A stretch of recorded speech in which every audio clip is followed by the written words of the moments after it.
আসসালামু আলাইকুম রাহমাতুল্লাহ। কেমন আছেন সবাই? আশা করছি সবাই ভালো আছেন। Microsoft Word basic to advance part 36 অর্থাৎ 34 নং পর্বে আমরা আলোচনা করব শেপ পজিশন এবং র্যাপ টেক্সট নিয়ে। আমরা শেপ নিয়ে আলোচনা করছি। আপনারা শেপকে কিভাবে কাস্টমাইজ করবেন, শেপ ব্যবহার করে কিভাবে ডিজাইন করবেন তা নিয়ে আলোচনা করছি। এটি হলো শেপের 3 নং পর্ব। আপনারা চাইলে শেপ নিয়ে পূর্বের ভিডিওগুলো প্লেলিস্ট থেকে দেখে আসতে পারেন। তো আমরা এমএস ওয়ার্ড ডকুমেন্টে চলে যাই।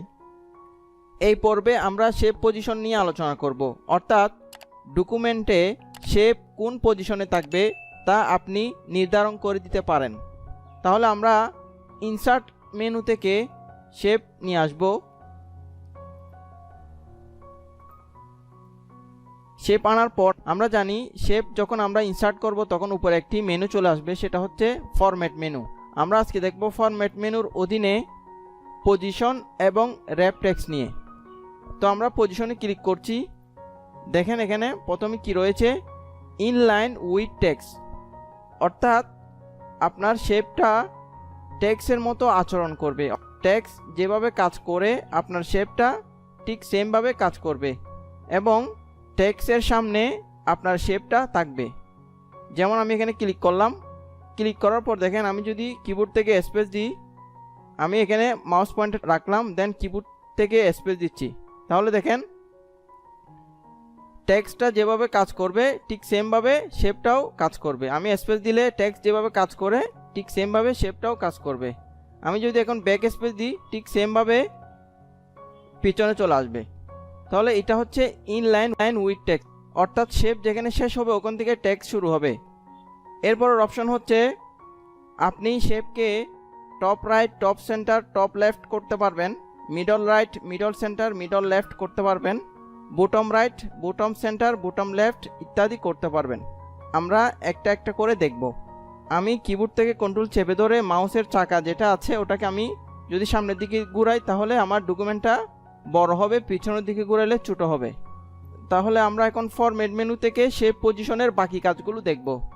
যেমন এটা হচ্ছে আপনার টপ রাইট, এরপরটা হচ্ছে টপ সেন্টার, এটা হচ্ছে টপ সেন্টার, এটা হচ্ছে টপ লেফট, এরপর হচ্ছে middle right, middle centre, middle left, তারপর হচ্ছে নিচে অর্থাৎ bottom, bottom right, bottom centre, bottom left.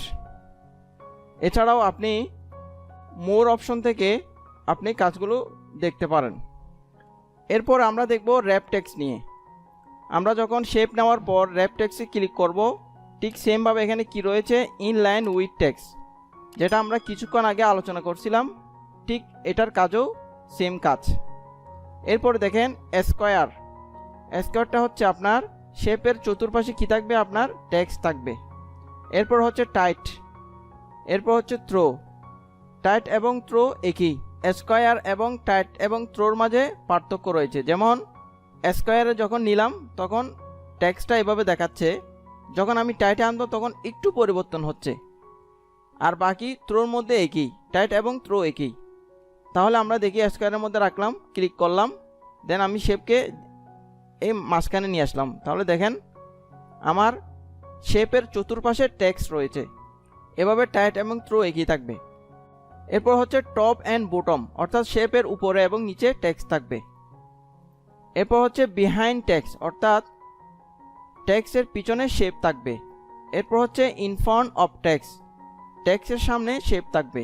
এরপরের অপশন হচ্ছে এডিট র্যাপ পয়েন্ট, অর্থাৎ আপনি চাইলে শেপের পয়েন্টকে আপনি কাস্টমাইজ করতে পারবেন, এডিট করতে পারবেন। যেমন আপনি চাইলে এখানে পয়েন্ট অ্যাড করতে পারবেন, এখানে ক্লিক করে এভাবে ড্র্যাগিং করলে আপনার শেপটা একটু ভিন্ন রকম হবে। এছাড়াও আপনি এই পয়েন্টার ধরে এভাবে এখানে কাস্টমাইজ করতে পারবেন। আবার যদি আপনি আগের অবস্থায় চলে যান তাহলে র্যাপ টেক্সট থেকে ইন ফ্রন্ট অফ টেক্সট দিলে আগের অবস্থায় চলে যাবে। এরপর অপশন হচ্ছে মুভ উইথ টেক্সট, অর্থাৎ মুভটা টেক্সট সহকারে হবে। এরপর অপশন হচ্ছে pix position on a page, পেজের মধ্যে ফিক্স পজিশন থাকবে। আপনি যদি এখানে ক্লিক করেন তাহলে পেজের মধ্যে ফিক্স পজিশনে থাকবে। এরপর দেখেন মোর লেআউট পজিশন, আমরা এই কাজগুলো আমরা এই মোর লেআউট অপশনে আমরা পাবো। এই যে এখানে রয়েছে। আমরা যখন ইমেজ নিয়ে আলোচনা করেছি তখন পজিশন এবং র্যাপ টেক্সট নিয়ে আলোচনা করেছি। চাইলে চ্যানেলের প্লেলিস্ট থেকে আপনারা দেখে নিতে পারেন। আজকের লেসনে আমরা শেপ পজিশন এবং র্যাপ টেক্সট নিয়ে আলোচনা করেছি। আপনারা এই লেসনটি দেখে কেমন লাগছে তা কমেন্টে জানাবেন। আপনারা যারা ভিডিওটি দেখছেন সবাইকে ধন্যবাদ। আপনারা নিজেরা শিখবেন এবং অন্যদের শেখার সুযোগ করে দিবেন। সবাই ভালো থাকবেন, সুস্থ থাকবেন। আল্লাহ হাফেজ।